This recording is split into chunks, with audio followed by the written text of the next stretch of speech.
आज हम लोग संस्कृत का प्रथम पाठ का अध्ययन करेंगे। ठीक है, इसका नाम है मुक्तावली।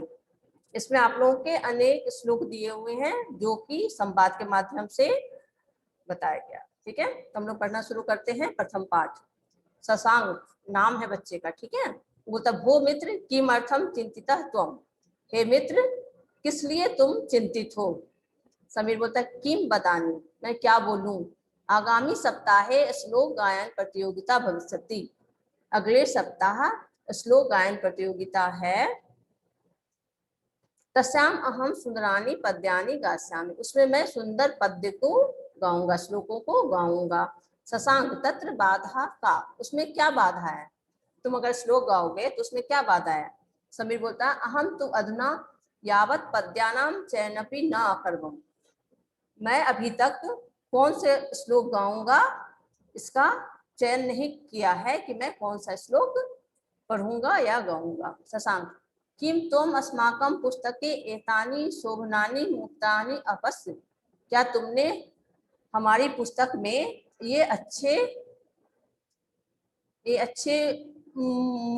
श्लोक नहीं देखा है।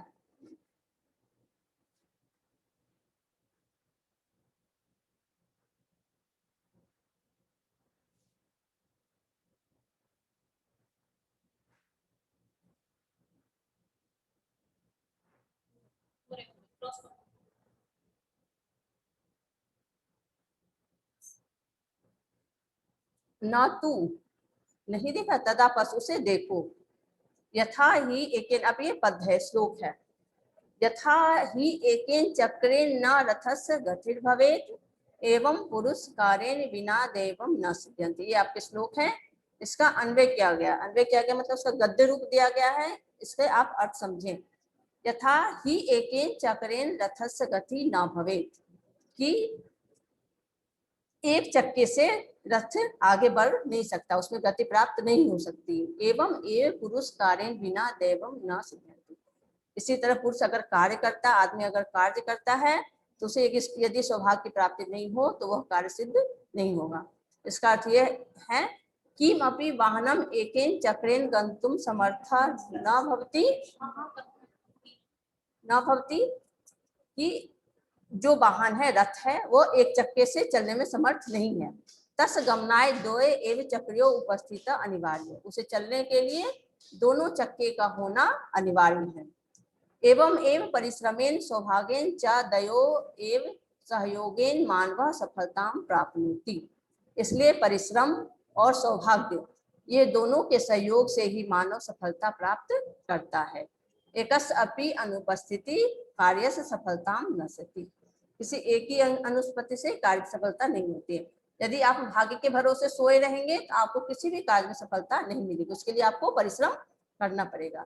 लेकिन आप देखते होंगे कि बहुत आदमी ऐसे हैं जो बहुत परिश्रम करने के बाद भी उसे जो चाहता है वो उसकी सफलता नहीं मिलती है। इसका क्या अर्थ है कि उसके साथ उसका सौभाग्य नहीं है। इसलिए मनुष्य को सौभाग्य प्राप्त करने के लिए, सफलता प्राप्त करने के लिए परिश्रम और भाग्य दोनों की आवश्यकता होती है। श्लोक अर्थ समझ में आया कि जिस प्रकार रथ एक चक्के से नहीं चल सकता ना, रथ चल सकता है एक चक्के से नहीं चल सकता, उसके लिए दोनों चक्के चाहिए तभी रथ आगे चलेगा। इसी तरह मनुष्य को सफलता प्राप्ति करने के लिए परिश्रम भी करना है और उसके साथ साथ उसके भाग्य की भी आवश्यकता होती है। आगे समझ में। अब आगे श्लोक है सर्वस्व ही परीक्षन्ते स्वभावा नेत्रे गुणा, सभी जो हैं वो अपने स्वभाव से, हाँ, स्वभाव से जाने जाते हैं, ना कि उसके गुणों से। अगर आप किसी से बात करते हैं तो आपके अंदर कितने गुण ये नहीं जानेंगे, आप उसके साथ कैसा व्यवहार करते हैं इससे जानते हैं। अतिथ्य ही गुणार्थ सर्वान स्वभावो मुदीना, इसलिए जो है गुण से ज्यादा क्या श्रेष्ठ है, स्वभाव। अन्वय इसका देखिए, सर्वस्व ही स्वभावा परीक्षन्ते इतरे गुणाना, सभी जो है स्वभाव से ही परीक्षन्ते जाने जाते हैं, गुण से नहीं। ही सर्वान गुणान अतिथ्य स्वभाव मुझे, इसलिए जो गुण स्वभाव है, व्यवहार है, वह गुण से श्रेष्ठ है। सर्वे जना कस्यापि जीवनस्य मूलम स्वभावम एव ज्ञातुम इच्छति, अगर आपको दूसरे के बारे में जानना है तो उसके स्वभाव से जानते हैं, उसके अंदर क्या गुण है ये आपको बाद में पता चलती है ना।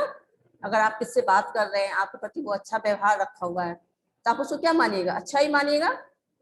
और जब उसके अंदर गुण नहीं है, मतलब वो उतना श्रेष्ठ नहीं है, तो बाद में वो आपको पता चलता है। यह तो अन्यान गुणान लंघित्वा स्वभाव सर्वोपरि, इसलिए गुण जो है उससे ऊपर स्वभाव है। जह स्वस्थ स्वभावेन एव प्रिय अप्रिय व भक्ति, इसलिए स्वभाव से ही आदमी प्रिय होता है या अप्रिय होता है। आप लोग भी देखते होंगे, जो आपके साथ अच्छा व्यवहार करता है वो आप उसको अच्छे लगते हैं, वो आपको अच्छा लगता है ना। लेकिन कोई कितना भी विद्वान है, उसमें गुण है और आपके साथ व्यवहार अच्छा नहीं करेगा, वो आपको अच्छा लगेगा? नहीं लगेगा। इसी तरह गुण से श्रेष्ठ क्या है? स्वभाव। आगे समझ में?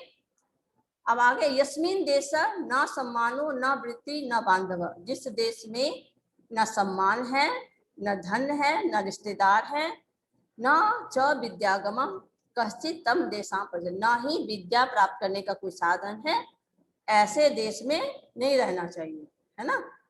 ऐसे देश में जहाँ आपको सम्मान नहीं प्राप्त होता है, ना आपको धन की प्राप्ति होती है, ना आपका कोई रिश्तेदार वहाँ है, ना ही विद्या अर्जित करने का कोई साधन है, तो ऐसे देश का क्या करना चाहिए? ऐसे देश में नहीं रहना चाहिए। Recording stop. अच्छा सब पूछ लेते बच्चों से। फिर जब मैं आप लोगों से पूछूंगी, हाँ, तब आप बोलिएगा, ठीक है।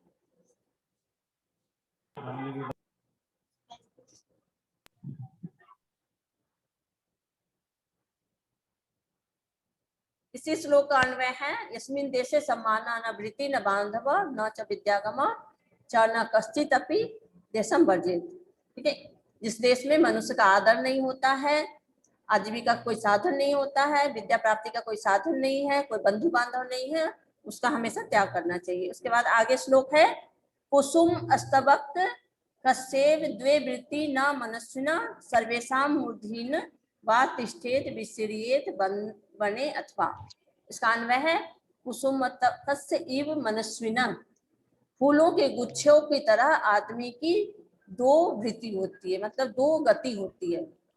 वह सर्वेशा मूर्धना तिष्ठे, फूल के गुच्छों को क्या होता है कि या तो वो भगवान के ऊपर चढ़ाया जाता है ना फूलों को, या वो गिर के जाता है। इसी तरह जो सज्जन व्यक्ति हैं, या तो वो समाज में विशिष्ट सम्मान प्राप्त करते हैं, या उसकी वह अनाम रहते, उसको कोई जानता नहीं है। आगे अर्थात जो सज्जन लोग हैं उसकी स्थिति फूलों की गुच्छों की तरह होती है। कोई फूल भगवान पे चढ़ के श्रेष्ठ हो जाता है, उसी तरह कोई जो मनुष्य है अपने गुणों से समाज में विशिष्ट स्थान प्राप्त करता है, और कोई बिना नाम के ही अज्ञात रह जाता है। आगे समझ में? फूलों की गुच्छों का और सज्जन व्यक्तियों का में समानता यह है कि जैसे फूलों की गुच्छों को भगवान पे चढ़ाते हैं, या वो कहीं सूख करके विनिष्ट हो जाता, नष्ट हो जाता है ना, कहीं बाग में उपवन में गिर के नष्ट हो जाता है, या हम लोग क्या करते हैं उसको तोड़ के भगवान पे चढ़ाते हैं। जो भगवान पे चढ़ाते हैं वो क्या होता है? श्रेष्ठ होता है, और जो गिर के मुरझा जाए। उसी तरह जो व्यक्ति बहुत गुणवान है, या तो उसे समाज में बहुत विशिष्ट सम्मान प्राप्त होता है, या कुछ व्यक्ति बहुत गुणवान होते हुए भी उसका कोई नाम नहीं होता, वह अज्ञात ही रह जाते हैं, उसे कोई नहीं जान पाता है। आगे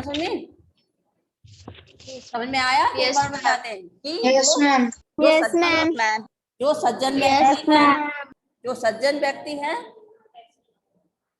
जो सज्जन व्यक्ति है और फूलों की गुच्छों की समानता एक तरह की होती है। जैसे फूलों के कुछ गुच्छे भगवान पे चढ़ के श्रेष्ठता को प्राप्त करते हैं, और कुछ गुच्छे फूलों में या तो बाग में या गिर के मुरझा जाते हैं। उसी तरह जो श्रेष्ठ मनुष्य हैं वो तो समाज में विशिष्ट स्थान प्राप्त करते हैं, या बिना नाम के ही अज्ञात वो रह जाते हैं।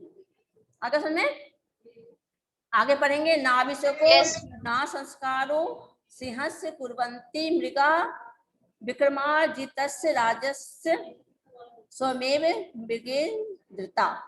इसका अर्थ है कि कोई भी जानवर सिंह का ना अभिषेक करता है, ना राजस तिलक करता है, नहीं करता ना। वो तो अपने श्रेष्ठता सारे जानवर को मार करके अपनी श्रेष्ठता जमा करके क्या बन जाता है? जानवरों का राजा बन जाता है। है ना। हाँ, उसी तरह तथापि हाँ तथे महापुरुष समाजे स्वगुणे विशिष्टम महत्व। उसी तरह जो महापुरुष होते हैं उसे कोई आदर देगा या सम्मान देगा, इसकी उसकी कोई आवश्यकता नहीं होती है, बल्कि वो अपने गुणों से ही विशिष्ट स्थान प्राप्त करते हैं।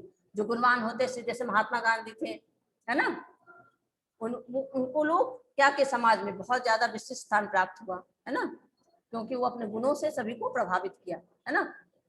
असल में जैसे शेर को ना तो राज तिलक किया जाता है, ना तो उसका अभिषेक किया जाता है, जैसे नहीं किया जाता ना, जैसे राज तिलक के समय अभिषेक करते हैं, उसको मुकुट पहनाते हैं, कोई भी नहीं पहनाता, बल्कि वो क्या करता है, सभी जानवरों को मार करके वो क्या बन जाता है, राजा बन जाता है, अपने पराक्रम से वो राजा बन जाता है। उसी तरह जो महापुरुष हैं समाज में अपने गुणों के कारण जो है विशिष्ट स्थान प्राप्त करते हैं। आगे अन्वय देखो, मृगे सिंहस्य अभिषेक न संस्कार न क्रियते। जानवरों में जानवर जो है वो शेर का न अभिषेक करते हैं न संस्कार करते हैं। विक्रम अर्जित राजस्य सिंहस्य एवं मृगाता। अपने पराक्रम से सिंह जो है वह राजा की गद्दी प्राप्त कर लेता है ना, वो जानवरों का राजा कहा जाता है ना जंगल में, किस लिए, वो अपने पराक्रम से। आगे समझे class? Yes ma'am. Yes ma'am.